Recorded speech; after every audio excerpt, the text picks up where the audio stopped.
So the understanding that the interest is calculated not only on the capital, but also on the interest accumulated, you see that very few countries have more than half of the population able to understand this.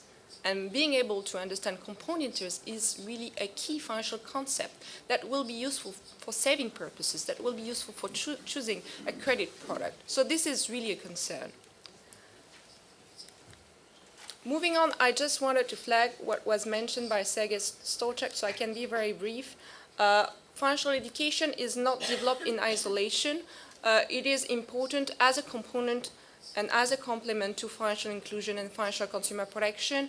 And of course, there has been over the last year global recognition of the importance of these three components. And I'm still trying to make this clicker work. Okay, it sounds like it's over there. And I just wanted to flag that 3 series of principles have been approved by G20 leaders over the last 3 years. So in 2010, Principle for Innovative Financial Inclusion. In 2011, High-Level Principle on Financial Consumer Protection. And in 2012, High-Level Principle on National Strategy for Financial Education that were developed by the OECD and its network. Last year, under Russian G20 presidency, financial literacy was extremely high, and I have to thank again the Ministry of Finance of Russia for putting this topic very high on the G20 policy agenda. So we had a series of tools that were approved and endorsed by G20 leaders. These tools are extremely important when we are moving into the implementation of financial literacy and not only looking at the high policy level. So first, tools on measuring financial literacy, on evaluating programs that were developed by the World Bank and the OECD, and we'll speak about it in the next session, so I can be very quick. Another area that was really recognized last year is the importance of target audiences, and 2 key target audiences, youth and women. So we will speak a lot about youth today, but women is also a target audience in many, many countries. So it's important to keep that in mind. And lastly, last year also a publication developed by G20 Russia Presidency and the OECD was released. This publication is actually surveying the status of national strategy in G20 economies and invited countries, and also has a series of recommendations on which I will come back at the end of my presentation. Just a summary of the tools that were developed last year under the Russian presidency. They are all available on the OECD website or World Bank website, so have a look. And I have a few copies of them. If you're interested with me, just come and see me at the end of the session. Just to tell you that at the OECD, we've worked on this issue for many, many years, and we've collaborated since the beginning with the Russian government on this issue since the G8 presidency that you mentioned, Sergei. So thanks again for that. So we're developing this work not only at the OECD level, but within an international network on financial education, which is now comprising 108 countries. As mentioned by Anna, Russia is really a key partner for us in this network. Russia is a partner of the advisory board of this network, so really involved in the strategy that is being developed by this network. For us, we have a number of key priority areas.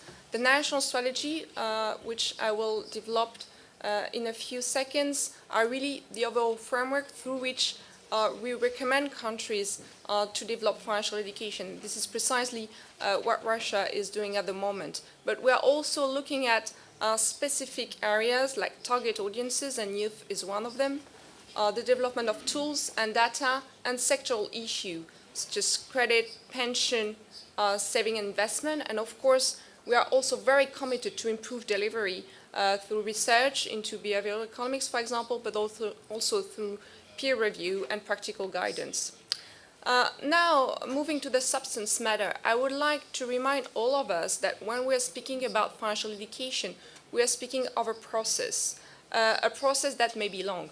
Developing new skills, because this is what we are trying to do here, and I know it's a challenging task, so congratulations to all of you involved in this endeavor in Russia. But this is a process that involves different kind of tools. It can involve financial education in schools, for example, for young people, but also edutainment, the use of social network, everything that can help building new knowledge, but above all, new skills. Now, at the OECD and within the network that I just mentioned, we soon realized that we were the kind of victim of our success, in a sense. Everybody was getting interested into financial literacy, and as mentioned by Sergej Stolchek, quite often with a lack of coordination, meaning that many stakeholders were interested in country to develop financial education programs with little coordination, with no common objective, meaning that probably the main policy goal, which is to change consumers' behavior, wouldn't be achieved through such kind of uncoordinated approach.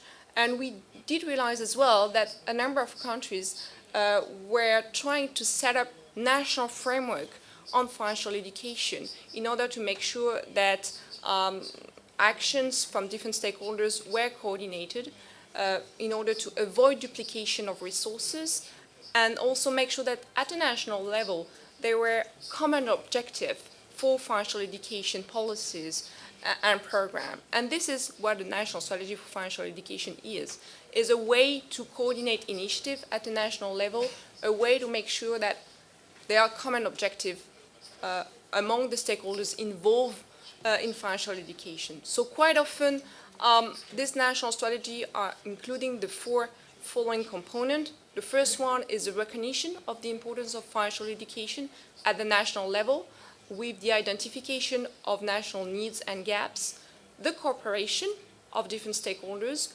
with the development of some governance mechanisms, so it can be a leading authority, managing a coordinating body, it can be different public organization or institution getting together in a council in order to define financial education objective. The third component is really focusing on developing a roadmap with objective and a set period of time to achieve these objectives. And lastly, of course, a national strategy often involves guidance on the implementation of the national strategy. What kind of program do you want to achieve? What are your priorities?